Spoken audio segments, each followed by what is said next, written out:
Kamareddy Nizamabad ఘటనలపై డీజీపీని కలిసినట్లు BJP అధ్యక్షుడు రామచంద్రరావు చెప్పారు. కొన్ని రోజుల క్రితం బాన్సువాడలో ఎంఐఎం నేతలు ఆందోళన సృష్టించారని అన్నారు. ఈ ఘటనపై నిరసన తెలిపిన చాలా మంది హిందూ యువకులను పోలీసులు అరెస్ట్ చేసి హిందూ కుటుంబాలను ఇబ్బందులకు గురి చేస్తున్నారని మండిపడ్డారు.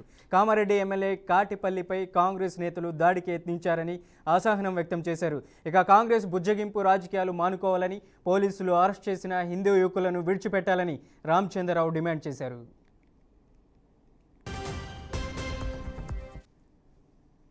బాన్సువాడలో జరిగినటువంటి ఒక సంఘటన, ఒక హిందూ మహిళ ఒక అమ్మాయి భక్తి గీతాలు వింటే మస్జిద్ పార్టీ నాయకులు కొంతమంది వచ్చి అక్కడ ఆమెని వేధించడం జరిగింది.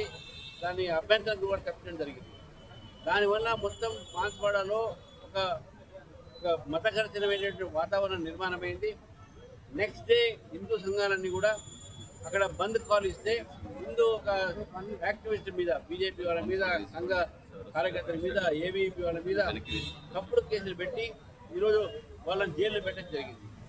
అదేవిధంగా నిజామాబాద్ దగ్గర రుద్రాలు అనే గ్రామంలో కూడా ఇదే విధంగా ఒక లేడీ అడ్వకేట్ కళ్యాణ్ని మొత్తం జరిగింది. కామారెడ్డిలో అక్కడ ఉన్నటువంటి మా ఎమ్మెల్యే పైన కూడా దాడి చేసే ప్రయత్నం సబితల్లి గారి టీం అంతా చేసింది. ఇవన్నీ తెలంగాణలో మనం చూస్తూ ఉంటే నిన్న బార్కాస్లో గుడిని బాగొట్టడం జరిగింది.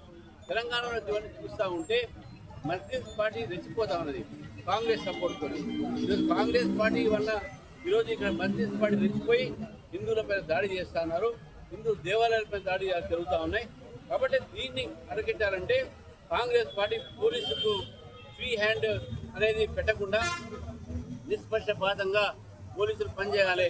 కేసులు పెట్టింది దెబ్బతిన్నది హిందువుల మీద, కేసులు పెట్టింది హిందువుల మీద, జైల్లో పోయింది హిందూ పిల్లలు.